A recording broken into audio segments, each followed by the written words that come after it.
ایک سوال یہ آیا ہے کہ اسلامی سال جو ہے وہ محرم سے کیوں شروع ہوتا ہے، سفر ربیع الاول اس سے کیوں شروع نہیں ہوتا؟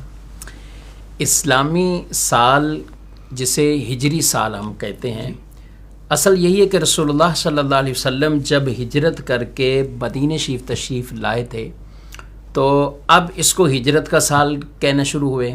ہجرت کا پہلا سال، ہجرت کا دوسرا سال، ہجرت کا تیسرا سال، اس طرح اس کو یاد رکھتے تھے. پھر جس سال میں کوئی بڑا واقعہ ہوتا تھا لوگ اس کے اعتبار سے اس کو یاد رکھتے تھے. یعنی جنگ بدر ہوئی، جنگ احد کا معاملہ ہوا تو لوگ یہ کہتے تھے بدر والے سال، احد والے سال، اور اس طرح سے یاد رکھا جاتا تھا. پھر رسول اللہ صلی اللہ علیہ وسلم نے دنیا سے ظاہری پردہ فرما لیا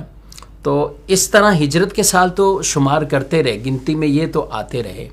ہاں، پھر صحابہ کرام علیہ مردوان کا آگے جو دور ہوا، بالخصوص حضرت عمر رضی اللہ تعالیٰ عنہ،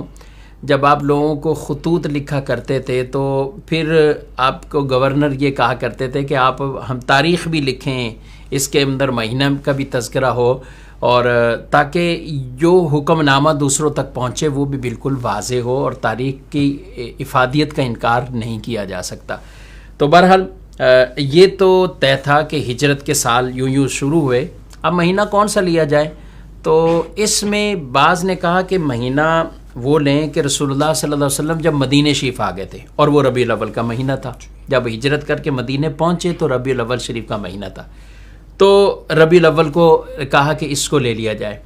اور اس پر بھی صحابہ کرام علیہ مردوان کی مشاورت ہوئی، بالخصوص سیدنا علی رضی اللہ تعالیٰ عنہ، وہ بھی اس مشاورت میں، حضرت عمر رضی اللہ عنہ نے خود ان سے بھی مشاورت فرمائی، حضرت عثمان غنی رضی اللہ تعالیٰ عنہ جو پہلے ہی فرمایا کرتے تھے، اور مشورہ یہ بھی وہ بھی یہ دیا کرتے تھے کہ اپنے سال کو محرم سے شروع کرو، کیونکہ حج کے بعد برکت والا یہی مہینہ، حج سے لوگ واپسی آتے تھے تو اس کو ایک اگلا سال شمار کیا جاتا تھا. اور محرم شریف کو مہینے کو ویسے بھی کئی طرح کی نسبتیں ہیں، اور عاشورہ کے دن کو بالخصوص کئی طرح کی نسبتیں ہیں. بڑے بڑے بہت سے ایسے واقعات جو یوم عاشورہ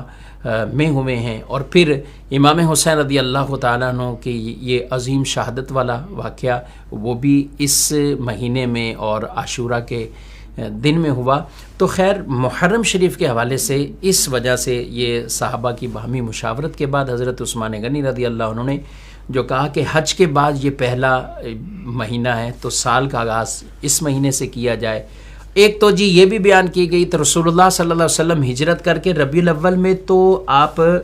مدینہ شریف تشریف لائے تھے، لیکن جو ہجرت کی تیاری تھی نا، یہ سب معاملات وہ محرم کے اور وہ اس مہینے سے ہی شروع ہو چکے تھے، تو اس لیے اسی سے ہی